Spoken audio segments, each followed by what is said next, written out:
ಕಲ್ಯಾಣ ಕರ್ನಾಟಕ ಪ್ರಾದೇಶಿಕ ಅಭಿವೃದ್ಧಿ ಮಂಡಳಿ ಅನುದಾನದಲ್ಲಿ ಬೀದರ್ ನಗರದಲ್ಲಿರುವಂತಹ ಸರ್ಕಾರಿ ಇಂಜಿನಿಯರಿಂಗ್ ಹಾಗೂ ಸರ್ಕಾರಿ ಪಾಲಿಟೆಕ್ನಿಕ್ ಕಾಲೇಜಿನ ಸುತ್ತ ಕಟ್ಟಿದ ತಡೆಗೋಡೆಯು ಕಾಮಗಾರಿ ಮಾಡಿದ 11 ತಿಂಗಳಿಗೆ ನೆಲಕ್ಕುರುಳಿದೆ. ಇನ್ನು KKRDB 2022 ಹಾಗೂ 23 ಅನುದಾನದಲ್ಲಿ ಕಾಲೇಜಿನ ಸುತ್ತ ಗೋಡೆ, ಕೂಡು ರಸ್ತೆ ನಿರ್ಮಾಣಕ್ಕೆ ಸುಮಾರು 2 ಕೋಟಿ 50 ಲಕ್ಷ ರೂಪಾಯಿ ಹಣ ಖರ್ಚು ಮಾಡಲಾಗಿತ್ತು. ಆದರೆ ಕಾಮಗಾರಿ ಮಾಡಿದ ಒಂದೇ ವರ್ಷಕ್ಕೆ ಕಾಂಪೌಂಡ್ ನೆಲಕ್ಕುರುಳಿದೆ. ಇನ್ನು ಚರ್ಚೆಗೆ ಕೂಡ ಗ್ರಾಸವಾಗಿದೆ. ಇನ್ನು ಕಾಂಪೌಂಡ್ ನಿರ್ಮಾಣದ ಸಮಯದಲ್ಲಿ ಬೇಸ್ಮೆಂಟ್ ಹಾಕದೆ ನೆಲದ ಮೇಲೆ ಗೋಡೆ ಕಟ್ಟಿದ ಪರಿಣಾಮವಾಗಿ ಒಂದೇ ವರ್ಷಕ್ಕೆ ಕಾಂಪೌಂಡ್ ನೆಲಕ್ಕುರುಳಿದೆ.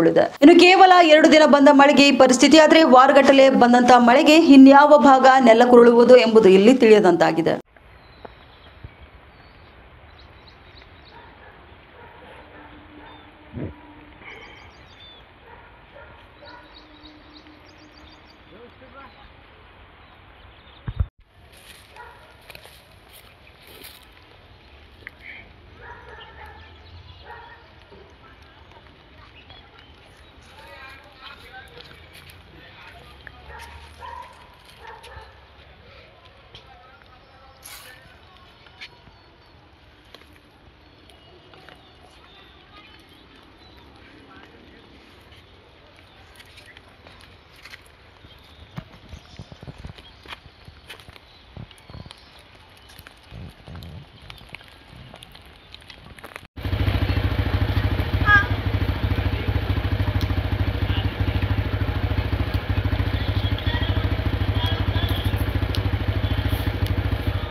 नवीन